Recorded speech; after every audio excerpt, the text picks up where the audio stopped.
സിധുവിന്റെ കല്യാണമാണ് ഗൈസ്, നമ്മൾ അങ്ങോട്ട് പോവാ.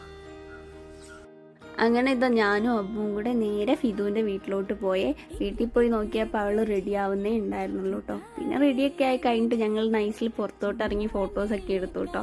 അതിനിടയ്ക്ക് ഞാൻ ഇമോഷണലി കുറച്ചുള്ള ഡാമേജ് ആക്കാൻ വേണ്ടി നോക്കി, പക്ഷെ എന്നെ കൊണ്ട് പറ്റിയില്ല ഗൈസ് അത്. പിന്നെ നേരെ പോയി ഫുഡ് കഴിച്ചു കേട്ടോ. അതൊക്കെ കഴിച്ച് തിരിച്ച് അബ്ബുവിൻ്റെ അടുത്തോട്ട് പോകാൻ നേരത്താണ് ഞങ്ങളോട് പഠിച്ച ഫ്രണ്ട്സിനെയൊക്കെ കണ്ട് കുറച്ച് നേരം അവിടെ സംസാരിച്ചിരുന്നേ. അതിന് നേരെ ഇത് അബ്ബുവിൻ്റെ വീട്ടിലോട്ട് പോയി. ചേട്ടനൊക്കെ വരാൻ വേണ്ടി വൈകുന്നേരം ആവായിരുന്നു കേട്ടോ. അങ്ങനെ വൈകുന്നേരം ആയപ്പോൾ ഇതാ തിരിച്ച് നേരെ ഫിദുവിന്റെ അടുത്തോട്ട് തന്നെ പോയി. വലിയ ടെൻഷനൊന്നും മുഖത്ത് കാണിക്കാനില്ല അല്ലേ? പണ്ട് മിച്ചുവിന്റെ മുഖമായിരുന്നു. ഞാൻ പോകുമ്പോഴേ കാര്യമുള്ളൂ. സങ്കടമുണ്ട്, കണ്ണൊക്കെ പറയുന്നത്. മിസ്സിരി വന്നിട്ടുണ്ട്.